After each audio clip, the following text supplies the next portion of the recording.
Assalamualaikum teman-teman. Assalamualaikum. Bareng lagi dengan kita ngobrol bareng Mbak Zi. Dan saya sekarang lagi dengan siapa? Alam, panggilannya Alam. Kalau kepanjangannya Alam Zemiran. Nah, sekarang kenapa ada Alam di sini? Karena pengen saya ajak ngobrol. Saya udah bikin list begitu banyak pertanyaan sepanjang ini dan saya harap kita bisa menggali lebih dalam nih tentang bagaimana Alam dan juga nanti bakal ditanya juga sama Alam. Pertanyaan yang selama ini saya suka penasaran ya sama anak muda nih, karena lagi banyak banget nih rame topik tentang sandwich generation, yaitu generasi yang diapit oleh dua generasi orang tuanya dan di bawahnya, dimana dia dituntut buat mencukupi kebutuhan orang tuanya, juga dituntut untuk memenuhi kebutuhan adik-adiknya gitu ya. Andai dia udah hidup mandiri, udah bekerja, lulus kuliah atau misalnya lulus sekolah, terus ada tanggungan-tanggungan itu tuh yang harus dia tunaikan gitu. Nah, menurut Alam sendiri gimana nih tentang sandwich generation? Sandwich generation, mungkin karena siang jadi dengar nama sandwich tuh terbayang makanan. Lapar. Tapi enggak. Ya kalau dari pandangan Alam mengenai itu, mungkin ada beberapa orang tua yang memberikan tuntutan seperti itu, tapi ada yang enggak. Tetapi anaknya itu merasa itu sebuah tuntutan. Dan walaupun orang tua enggak memberikan tuntutan itu, kamu harus ya nanti mencari nafkah untuk orang tua juga, untuk keluarga kamu juga yang lain kalau kamu udah beristri, itu juga. Tapi yang pentingnya itu kembali lagi ke didikan orang tua dan bagaimana orang tua mengenalkan agama kepada anak-anaknya. Kalau di agama kita sendiri, Islam pun anak laki-laki itu wajib ya, bagaimanapun dia nanti besarnya, udah sukses pun ataupun tidak sukses pun, yang penting udah berkeluarga ya tetap dia harus berbakti kepada orang tua. Berbakti itu kan banyak modelannya ya Kak, berbakti dalam moral, berbakti dalam apapun deh, materi ada juga. Nah ya itu sebenarnya bagi anak laki-laki, tanpa orang tua pun memberikan secara langsung tuntutan seperti itu, dia menyampaikan ke kita. Kita pun udah merasa itu, karena kalau bagi orang yang paham agamanya ya, maksudnya udah pernah baca, udah pernah dikenalin yang seperti itu. Ya hal itu wajib dilakukan, apalagi anak laki-laki, dan surganya itu kan kepada orang tuanya kan. Di agama kita pun diajarkan, kalaupun kita udah nikah atau udah punya keluarga sendiri nantinya, ya tetap bakti kita tuh surga kita kepada orang tua. Berbeda sama anak perempuan. Nah ini anak perempuan itu saat dia udah nikah, nah dia bakti dia itu dan surga itu tergantung dari suaminya lagi. Bakti dia kepada suaminya gimana, maka surga yang dihadiahkan.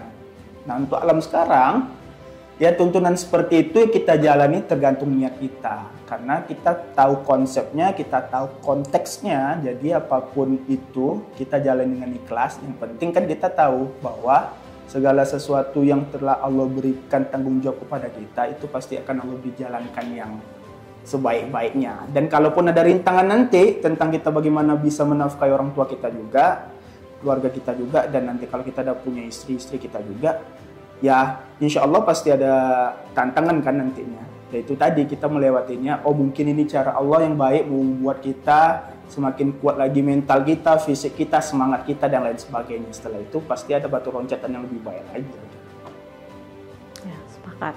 Ya jadi memang kenapa diwajibkannya kita sebagai anak harus berbakti sama orang tua itu pasti ada sebabnya, karena orang tua kita mungkin sudah menua, yang membutuhkan penjagaan, perawatan, tidak seprima dulu, apalagi buat orang tua yang udah pensiun, sakit-sakitan, siapa lagi dia akan meminta bantuan kalau bukan anaknya.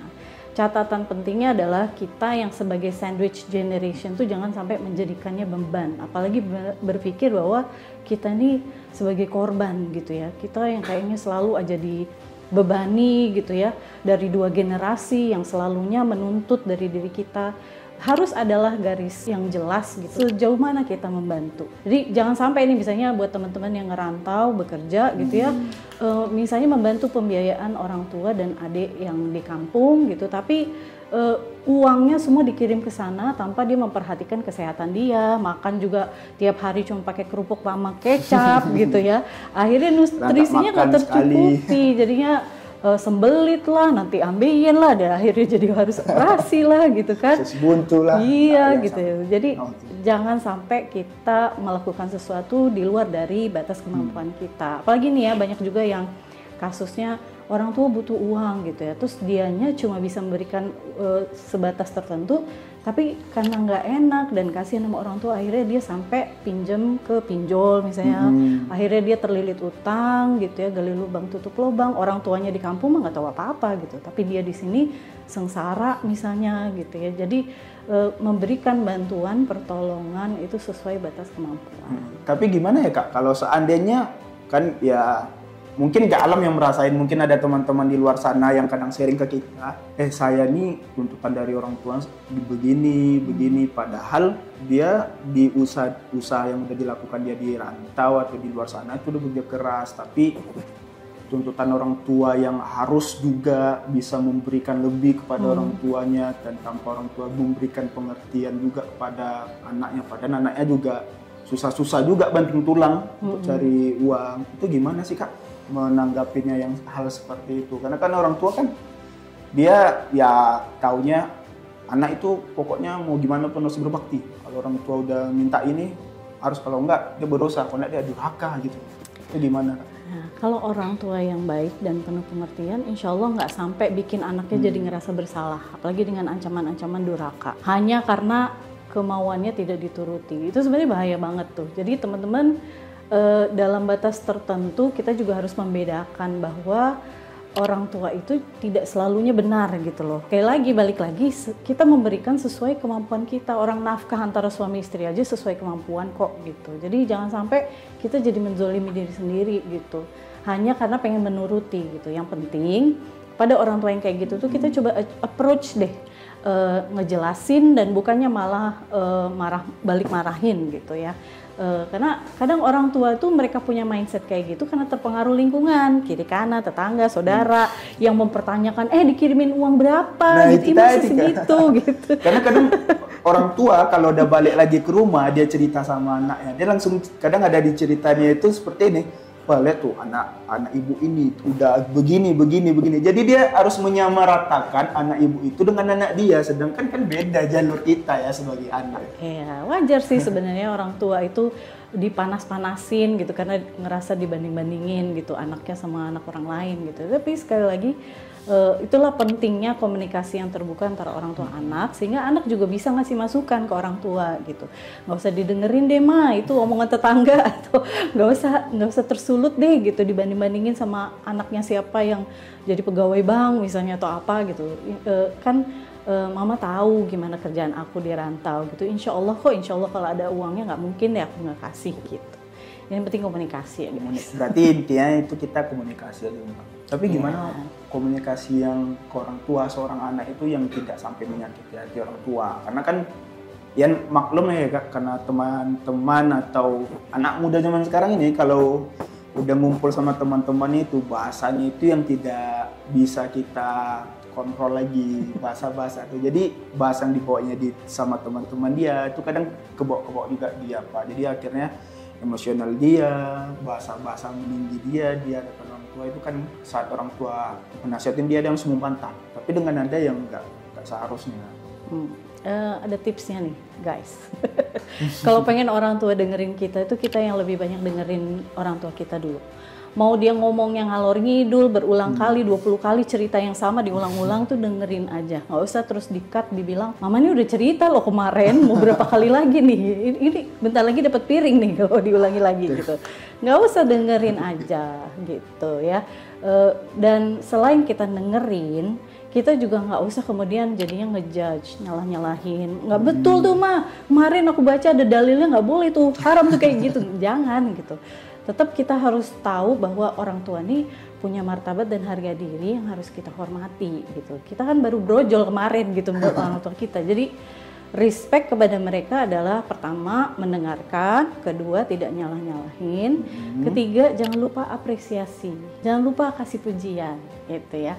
Jadi pakai cara-cara ngerayu gitu ya, di kalau kata orang Medan tuh diabu-abu tuh gimana sih, ditinggi-tinggiin gitu. Ih mama cantik loh hari ini, ih papa kok ganteng sih, padahal kita misalnya pengen apa gitu ya, pengen ya minta izin pengen pergi jalan-jalan backpackeran gitu supaya diizinin orang tua tuh, caranya tuh bisa tuh ya, atau dipijit-pijitin gitu. Makanya cara yang santun, cara yang sopan, yang berakhlak gitu ya. Jadi jangan ngerasa bahwa orang tua aku nih kan paham lah ya gimana pergaulan anak muda. Akhirnya kita cara ngomongnya juga tanpa ada sopan santun gitu. Jadi tetap harus dijaga ya guys. Kalau kita pengen dianggap sebagai anak yang layak untuk dipercaya, kitanya dulu yang harus mengikuti ritme orang tua kita gitu.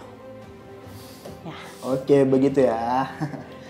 Jadi emang sekarang ini ya kalau bagi alamnya yang anak muda, anak milenial yang sekarang jumpai teman-teman kayak gitu kan, keluh kesahnya seperti itu. Ini orang tua aku nih begini, sedangkan aku ya masih gini. Kadang kan dia udah berusaha nih Kak. Apalagi teman-teman itu kita tahu dia berusaha lamar kerja juga, terus berusaha juga ingin sukseskan diri. Dia tentu ingin cari sukses itu ya untuk membanggakan orang tuanya juga kan. Cuman masih ada yang tidak, orang tua banyak menerima dengan kondisi dia seperti itu. Dia merasa anak itu masih malas-malasan, masih nggak mau dapat kerja yang baik. Tapi kan banyak juga ya Kak, kadang itu kembali lagi kepada pendidikan yang diberikan orang tua di awal. Tentu sebenarnya kan semua pendidikan itu kan baik memberikan orang tua. Tapi karena mungkin cara pola pendidikan yang di awal dia dimanja-manjakan, itu bisa berefek seperti itu ya Kak pada anak-anak yang akhirnya pas sudah dia dewasa di umur, anggaplah anak umur 20-an itu kan udah masa-masa dia udah cari kerja, kuliah, udah masa-masa dia untuk proses melepas diri dari keluarga mandiri lah ibaratnya. Tapi pas di masa itu dia malah kaku, nggak bisa apa-apa, nggak bisa kerjaan apa-apa, nggak ada inisiatif untuk melakukan sesuatu. Itu gimana Kak? Ya itu sebenarnya karena terbiasa dilayani, terbiasa disuapi, terbiasa disiapkan segala sesuatu gitu ya. Jadinya dia nggak pernah tahu proses. Yang dia tahu adalah tinggal nikmatinnya aja gitu. Ini juga terjadi dalam dunia rumah tangga ya, pasangan-pasangan yang dulunya dididik oleh orang tuanya tinggal make aja, tinggal makan aja tanpa ngerasain kerja keras gitu ya. Jadinya ya gitu, nggak ada pikiran atau ide untuk struggle, nggak ada kreativitas, nggak ada inovasi gitu ya. Buat teman-teman yang ngerasa kok kayaknya mager ya, kok kayaknya nggak ada ide-ide yang keluar ya, bisa jadi karena dulu kalian terlalu nyaman mungkin. Ada di kondisi yang terlalu comfort atau di comfort zone terus, itu sebenarnya bahaya banget buat otak kita gitu. Jadinya otak nih nggak pernah ada semangat gitu untuk mengeluarkan ide-ide baru gitu. Karena semuanya serba ada gitu. Terus cari apa lagi gitu. Jadinya otaknya ngantuk mulu gitu. Jadi buat teman-teman yang saat ini ngerasa kayaknya orang tuaku tuh keras ya sama aku gitu, atau aku tuh tiap hari dipaksa harus beresin rumah, harus nganterin adik dulu gitu. Kok anak lain kayaknya di kelas nggak ada deh yang nyuruh kayak begitu gitu. Atau ketika dia udah mahasiswa pun dia harus tetap bantuin orang tuanya dagang misalnya gitu. Percayalah teman-teman, yang kita lihat kayaknya ini siksaan atau sebuah beban yang orang tua berikan kepada kita, yang kita mah seharusnya kan belajar ya belajar aja, kenapa harus dibebanin kerjaan gitu. Justru itu adalah bekal buat kita punya jiwa struggle gitu. At the end of time tetap aja kita bakal sendiri gitu. Gak ada lagi orang tua yang menjadi tempat kita untuk meminta bantuan, meminta sandaran. Jadi kita pun harus kuat gitu dari sekarang gitu. Jadi yang sekarang lagi ngerasain pahit-pahit, percayalah abis itu pasti manis-manis deh. Karena orang tua kita udah ngasih bekal yang kuat itu. Berarti intinya orang tua juga harus mempersiapin anaknya itu saat orang tuanya itu berada di titik yang dia itu sudah tidak bisa ngapa-ngapain lagi ya Kak. Karena Alam pernah dengar cerita nih Kak, mungkin dari teman, dia cerita Alam, kadang kan banyak anak-anak yang gini, kita misalnya minta tolong atau minta suruh gitu, dia langsung komentar gini, lah orang tua aku aja nggak pernah nyuruh aku seperti itu, malah kamu pulang nyuruh aku seperti itu. Kan banyak nih komentar-komentar ya teman-teman. Nah itu malah Alam jumpai itu sama teman Alam yang dia tuh cerita, bang aku ini dulu tuh orang tua selalu memberikan fasilitas, memudahkan apapun yang aku kerjakan. Sampai aku mau setrika sendiri, itu nggak usah katanya, udah di laundry aja, ada mbak atau ada yang bantuin katanya. Nah akhirnya pas dia udah di umur 20, dia udah kuliah, dia ingin cari kerja dan lain sebagainya. Dia tuh merasa bingung karena biasanya merasa yang dia udah dari dulu udah tinggal beres dan apa. Pas dia udah orang tua yang udah tidak bisa bantu apa-apa lagi, dia merasa susah untuk lakuin apa-apa. Iya, life skill itu sebenarnya sebuah skill yang seharusnya semua orang punya gitu. Yang kita pikir, oh skill itu kan berarti skill komunikasi, skill kepemimpinan, skill tentang manajemen keuangan. Itu beberapa aspek ya, itu sangat penting. Tapi ada juga skill-skill yang dalam keseharian kita anggap sepele.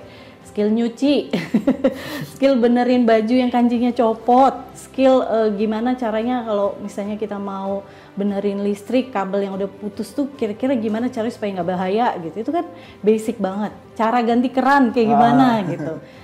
Jadi jangan anggap bahwa oh dengan melakukan kayak gini itu kita menghinakan diri sendiri. Padahal itu bekal yang sangat-sangat penting banget ketika kita merantau. Apalagi kalau kita punya visi atau cita-cita pengen merantau ke luar negeri gitu, kuliah, dapat beasiswa gitu. Ingin alam banget. Iya, jadi kenapa sih kita selalu merasa bahwa yang sepele-sepele itu sebuah hina gitu atau jadiin babu sama orang tua gitu. Seharusnya kita pandang bahwa oh berarti orang tuaku mempersiapkan aku untuk hidup mandiri, nggak bergantung sama siapapun. Sangat emang bermanfaat sih. Jadi bagi teman-teman mungkin di luar sana yang merasa orang tuanya itu nyuruh-nyuruh, menjadikan babu dia di rumah atau gimana pun, tapi pas sudah besar ya, pengalaman seperti itu sangat berguna. Karena Alam merasakan banget. Itu kalau Alam ya Kak, kalau misalnya di rumah itu untuk mengerjakan sesuatu itu pasti kalau ibu atau ayah itu kerjain sendiri, belajar katanya. Jangan harapin orang tua, jangan harapin abang, jangan harapin siapa-siapa. Itu ingat banget Alam dulu waktu kecil. Contoh paling kecilnya aja itu misalnya tugas sekolah. SD kan dengan kita mentok-mentok harus tanya pada orang yang lebih pintar daripada kita. Itu kalau nggak abang, kalau nggak ayah, itu selalu bilang, udah kerjain aja sama Alam itu sendiri. Bisa, itu kan udah ada di bukunya, cuman Alam aja malas baca. Itu ingat banget kata-kata itu sering disampaikan. Karena kita kan, ya ini apa nih ya, kok ini Alam nggak nemu jawabannya, tolong cari sendiri, baca tuh buku, ini. Jelasinnya di buku ini ada itu di buku itu aja malas. Lupa itu berguna, itu mengajarkan kita mendisiplinkan diri kita sebenarnya ya Kak. Mendisiplinkan kita sebagai anak, supaya kita tuh nggak hanya terima beres aja. Melatih kemandirian. Melatih kemandirian, ya betul. Ya, kalau generasi orang tua sekarang ya yang saya lihat tuh takut banget anaknya itu ngerasain gagal, kecewa, sedih. Jadinya apa-apa tuh disiapin gitu. Kayak misalnya, ini fenomena orang tua yang seumuran sama aku ya. Anaknya ketinggalan PR gitu di rumah. Nah orang tua nih pas dia lihat, oh ternyata PR anaknya itu ketinggalan, seharusnya tadi malam dimasukin ke tas. Akhirnya si orang tua karena takut anaknya bakal nggak dapet nilai atau dihukum, mereka rela lah nganterin ke sekolah gitu. Padahal mereka harus berangkat kerja. Tapi demi supaya anaknya dapat nilai, nggak dimarahin guru, akhirnya mereka anterlah PR itu gitu. Nah, sikap kayak gini kelihatannya, oh ini banget ya, tulus banget cinta orang tua kepada anak gitu. Tapi sesungguhnya efeknya adalah anak itu jadi menyepelekan tanggung jawabnya. Kan PR itu tanggung jawab dia dong sama gurunya gitu. Kok ini orang tua malah ikut terlibat, apalagi orang tua yang ikut ngerjain PR atau tugas gitu ya. Misalnya besok harus nyerahin tugas gitu. Terus anaknya udah keburu tidur. Nah orang tua yang kasihan gitu sama anaknya, daripada besok dihukum, dialah yang mengerjakan gitu. Akhirnya sampai seperti itu nanti ketika dia dewasa, ketika si anak misalnya terlilit hutang, dikejar-kejar debt collector karena nggak bayar cicilan bank gitu, akhirnya dia bakal menyerahkan ke orang tuanya, tolong bantu dong mah gitu, aku nggak punya uang nih gitu. Jadi rasa takut, gagal, malu itu adalah pembelajaran gitu. Kita nggak bakal belajar, nggak bakal kapok, nggak bakal belajar disiplin kalau kita nggak melalui itu. Oke deh guys, jadi obrolan kita hari ini udah seru banget ya. Semoga bermanfaat. Dan ada yang pengen ditanyain, tulis aja di komen ya. Di komen di bawah ini, dan bisa follow juga IG dari Kak Zizi, TikToknya juga, dan IG saya nanti aja. Bye. Bahaya nanti yang DM.